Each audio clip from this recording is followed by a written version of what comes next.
Vanessa, tudo bom, Vanessa? Doutor, meu filho hoje, com 5 anos, já tem acumulado várias receitas de antibióticos. Desde o fim de 2019, ele tem tido infecção de repetição. Então, ele tem 5 anos de infecção de repetição. Fala-se até na hipótese de retirar as amígdalas. Mas o otorrino disse que ele parece ter problemas alérgicos, então disse que é provável que ele continue tendo as tais infecções. Mas passou Losec Mups, 10 miligramas, Avamys, Deloratadina. Estou muito apreensiva, meu filho tem febre muito alta, que me dá muito medo, não durmo e vejo quanto meu filho está sofrendo. Me ajuda, por favor. Oi, Vanessa, eu vou tentar te ajudar com informações, né? É importante a gente deixar claro que esse espaço não é um espaço para consulta médica, não entenda isso como uma consulta médica. Consulta médica somente com a avaliação do seu médico assistente. Ele é o único que tem a capacidade de realmente dizer o que deve ou não deve ser feito. Mas a nossa conversa, ela certamente vai abrir sua mente até para que você coloque essas informações que nós batemos um papo aqui na mesa do médico assistente, seja com o Projeto Brasil Sem Alergia, seja com aquele médico que já lhe acompanha, para que ele possa então definir o que é importante para o seu filho e o que não é, tá? Porque ele que é o principal moderador em tudo isso, não eu através de uma live. Mas o interessante, sabe, Vanessa, é que a gente precisa pensar sim em processo alérgico, é uma possibilidade. Lembrando que as doenças elas são diagnosticadas através dos chamados diagnósticos diferenciais, a gente coloca vários diagnósticos possíveis e esses diagnósticos a gente vai excluindo um por um até nós encontrarmos então o diagnóstico definitivo. E a alergia, sim, a alergia ela é uma condição clínica que aumenta a possibilidade de infecção de repetição. Você tem uma produção grande de muco e você tem um acometimento da proteção mucociliar, ou seja, o nosso nariz quando produz a vulgar melequinha, né, o muco que ele produz, e também aqueles cíliozinhos, aqueles pelinhos que o nosso nariz tem, e toda a nossa mucosa respiratória tem, produzindo secreção e também agindo no pelo, é justamente para que quando bata o alérgeno, quando bata o corpo estranho, quando bata o vírus, quando bata a bactéria, seja a primeira linha de proteção, evitando com que a criança ou o adulto não entre em contato com tanta facilidade com aquele objeto estranho, com aquele organismo estranho ou aquele fragmento estranho, entendeu? Daí forma a melequinha de todos nós, né? Só que quando o paciente tem alergia, ele já tira essa proteção mucociliar, que é uma coisa que, infelizmente, já é uma proteção retirada. Além disso, o paciente alérgico ele tem um aumento na produção das chamadas proteínas de adesão. O que são as proteínas de adesão?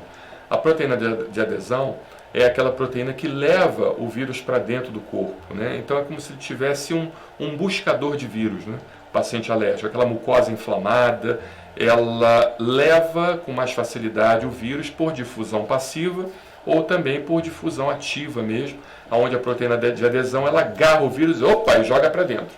É o que acontece, tá? Então o paciente alérgico já tem essas duas situações. A terceira situação que o paciente alérgico tem é a desregulação do sistema imunológico. Nós temos um equilíbrio do sistema imunológico de duas células principais da nossa imunidade, chamados linfócitos T. Então a gente tem o linfócito T helper tipo 1 e T helper tipo 2, e a gente tem uma preponderância maior no T helper do tipo 2. E esse T helper do tipo 2 é o linfócito responsável por produzir alergia no nosso corpo, tá? A gente fala em T helper do tipo 2, hoje tem um conceito mais novo que é reação T2, que é uma coisa mais ampla, que não envolve somente o linfócito, envolve também citocinas e outros marcadores biológicos. E, em contrapartida, o linfócito T helper do tipo 1 ele é baixa. E baixando o linfócito T helper do tipo 1, a gente acaba não tendo uma imunidade muito adequada. Além disso, ainda existem também no paciente alérgico uma deficiência de linfócito T regulador. O que são os linfócitos T reguladores? São aqueles linfócitos T que regulam o excesso de atividade imunológica, seja para alergia ou seja para as doenças reumáticas, entende? Então isso também é uma deficiência que o paciente alérgico, além também de ter uma deficiência dos anticorpos bloqueadores da classe IgG4, tá bom? Então certamente um tratamento de alergia, caso se confirme a alergia no seu filho, fosse interessante, tá? Mas isso é um diagnóstico só. Tá? Você me falando que é uma criança que está tomando vários tipos de antibióticos a todo momento, a toda hora, então a gente precisa também considerar a possibilidade da chamada imunodeficiência primária.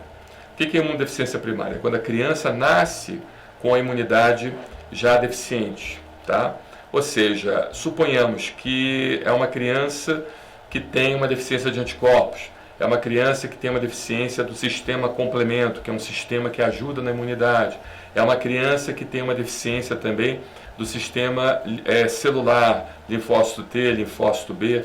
Ou seja, a gente precisa realmente fazer uma investigação completa, até porque boa parte das supostas alergias não são alergias, por assim dizer, puramente simples. Elas são influenciadas pelas chamadas imunodeficiências primárias. Tá? É algo realmente que a gente precisa analisar com muita atenção, até também entender como é que foi o nascimento do seu filho, se foi um nascimento de um parto prematuro, uma criança prematura tem mais chance de ter alergia. Isso a gente fala muito nos nossos vídeos, né, pela questão da permeabilidade intestinal. Depois eu vou pedir para o Daniel copiar, tá, Daniel? Copia os links para ela poder se orientar melhor, porque assim, senão fica muito repetitivo e o vídeo fica muito longo, mas eu falo exaustivamente nisso, exaustivamente na questão da prematuridade, na questão do parto normal, a diferença do parto normal para o parto cesárea. Tem vídeos também falando sobre isso, que a criança que nasce de parto cesárea tem muito menos chance de ter processo alérgico, porque entra em contato mais precocemente com a microflora bacteriana do canal vaginal da mãe. Inclusive na França, nos hospitais franceses, eles fazem a coleta do canal vaginal em crianças que nascem de cesárea e dão para a criança lactente, aquela criança recém-nascida, entende? Para poder colonizar. Mas isso pode ser feito também de outras formas, não necessariamente pelo conteúdo vaginal da mãe. Isso pode ser feito através de produtos que tenham lactobacilos e probióticos, né?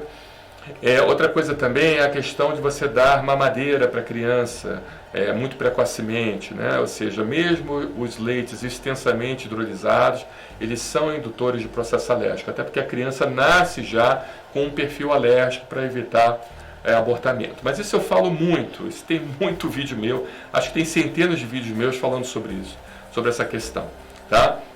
Então a gente precisa realmente fazer uma análise completa do quadro clínico, saber se é uma criança que precisou de internação hospitalar para tratar uma pneumonia, com antibiótico venoso, quantas vezes você precisa de internação hospitalar, se tem abscessos também graves, onde complicam, ou seja, uma criança que simplesmente com uma feridinha já faz um abscesso enorme, que você precisa tomar antibiótico, é uma criança que frequentemente usa antibióticos com frequência, ou seja, precisa se pensar nas chamadas imunodeficiências primárias, e nós temos também, vou pedir para o Daniel colocar o link da nossa playlist sobre as imunodeficiências primárias. Tem um montão de coisa lá. Poxa, gasta um tempinho, porque você não vai se arrepender, que você vai coletar todas essas informações e vai levar para o seu médico. O seu médico, então, ele distinguir o que é útil para o seu filho e o que não é útil, entende? Porque ele é o único que vai conseguir fazer isso, tá bom? Ou seja, vamos pensar nos possíveis diagnósticos diferenciais. Ainda tem uma terceira situação também, que é a colonização de vírus, né, na garganta da criança. Inclusive, existe um estudo aqui brasileiro, até muito bem feito, lá em São Paulo, no interior de São Paulo. Eu não estou me lembrando exatamente o pesquisador, depois eu posso me lembrar. Mas eu li um estudo sobre isso, mostrando que as amígdalas, né, como você mesmo disse em relação à amigdalectomia, as amígdalas retiradas em crianças com infecções de garganta de repetição, e tentou-se isolar as bactérias e vírus que poderiam porventura estar dentro desse órgão, e viu-se que boa parte delas tinha, por incrível que pareça, o coronavírus. Ou seja, não o coronavírus 19, esse que nós estamos passando essa grande pandemia, mas os coronavírus anteriores que têm assolado não digo, mas que têm afetado a humanidade, né? Aqueles coronavírus não tão agressivos, mas que ficam lá persistentemente em estado de latência e, consequentemente, causando problemas de infecção de repetição. Então é algo também que precisa ser avaliado pelo médico, e também até a possibilidade, caso se descarte todas essas questões de processos alérgicos, de imunodeficiência primária e tudo isso, realmente, nesse caso, talvez fosse interessante fazer amigdalectomia, porém, sempre com orientação do médico, depois de passar por uma extensa investigação da etiologia do problema, tá bom? Muito obrigado, Vanessa, um abraço, muito obrigado pela sua pergunta, excelente, espero ter te ajudado, e assista, use e abuse do nosso canal, que tem muita informação boa que vai ajudar seu filho, tá bom? Um abraço, obrigado.